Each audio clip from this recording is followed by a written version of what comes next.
दोस्तों, गुजरात के 182 विधानसभा सीटों को 4 रीजन में बांटकर जो सर्वे रिपोर्ट तैयार की गई है वो हम आपके सामने रख देते हैं। तो चलिए दोस्तों, शुरुआत करते हैं। गुजरात के 33 जिलों की सभी 182 विधानसभा सीटों पर राष्ट्रीय सट्टा बाजार ने अपनी नजरें टिका रखी है, जिसके मुताबिक सट्टा बाजार के व्यापारियों ने गुजरात की सभी 182 विधानसभा सीटों पर सटीक सर्वे कर सर्वे रिपोर्ट को देश के सामने रख दिया और राष्ट्रीय सट्टा बाजार ने गुजरात की सभी 182 सीटों को 4 हिस्सों में बांटकर सर्वे किया है।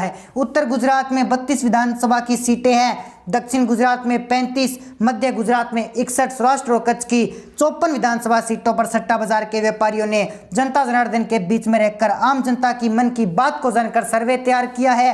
शुरुआत करते हैं उत्तर गुजरात की 32 विधानसभा सीटों से, जहां राष्ट्रीय सट्टा बाजार के व्यापारियों ने जनता जनार्दन के बीच में रहकर सर्वे किया और अन्य को 0 से 1 सीट जाने का अनुमान लगाया है। वहीं आम आदमी पार्टी को 2 से 3 सीटें मिलने का अनुमान उत्तर गुजरात में सट्टा बाजार लगा चुका है। कांग्रेस की चर्चा करें तो 6 से 9 सीटें कांग्रेस को मिल सकती है, तो वहीं भारतीय जनता पार्टी 18 से 21 सीटों पर कब्जा कर सकती है। राष्ट्रीय सट्टा बाजार के व्यापारियों ने उत्तर गुजरात की 32 विधानसभा सीटों में से भारतीय जनता पार्टी को सबसे बड़ी पार्टी बनाते हुए 18 से 21 सीटें सौंप दी है। दक्षिण गुजरात की तरफ बढ़े तो 21 सीटें सौंप दी। दक्षिण गुजरात की तरफ हम बात कर लेते हैं। दक्षिण गुजरात की 35 विधानसभा सीटों में से राष्ट्रीय सट्टा बाजार ने 0 से 1 सीट अन्य के खाते में डाल दी है, तो वहीं 2 से 3 सीटें आम आदमी पार्टी को जाने का अनुमान लगाया गया है। 4 से 7 सीटों पर कांग्रेस का कब्जा रह सकता है, तो वहीं भारतीय जनता पार्टी 24 से 27 सीटों पर दक्षिण गुजरात में कब्जा कर सकती है।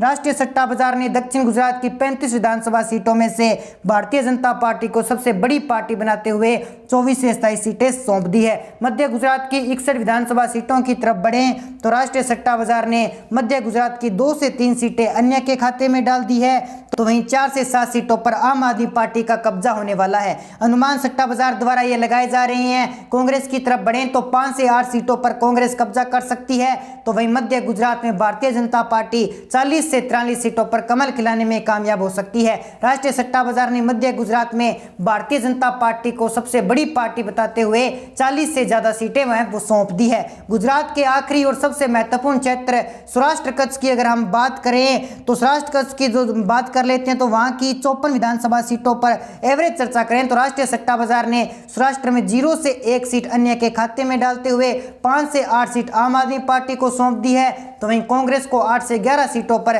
सौराष्ट्र में कब्जा कर सकती है। सौराष्ट्र और कच्छ विधानसभा क्षेत्र में राष्ट्रीय सट्टा बाजार ने भारतीय जनता पार्टी को 34 से 37 सीटों पर कामयाबी हासिल होने का अनुमान लगाया है। सौराष्ट्र कच्छ क्षेत्र की सभी 54 विधानसभा सीटों पर राष्ट्रीय सट्टा बाजार ने भारतीय जनता पार्टी को सबसे बड़ी पार्टी बताते हुए 34 से 37 सीटें सौंप दी है। गुजरात विधानसभा चुनाव के चारों रीजन की 182 विधानसभा सीटों पर एवरेज चर्चा करें तो राष्ट्रीय सट्टा बाजार ने अन्य के खाते में 2 से 3 सीटें सौंप दी है।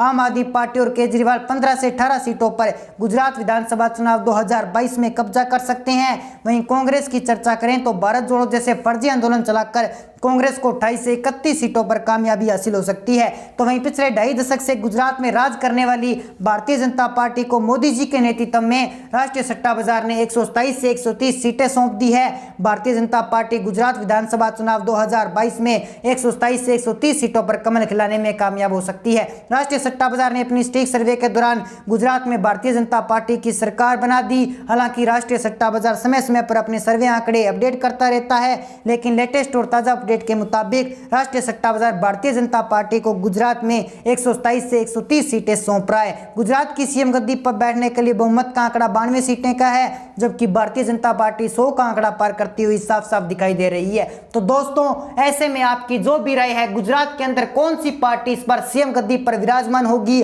कौन सी पार्टी की आपस में टक्कर होने वाली है, ये सभी जानकारी आप हमें कमेंट बॉक्स के माध्यम से जरूर बताएं।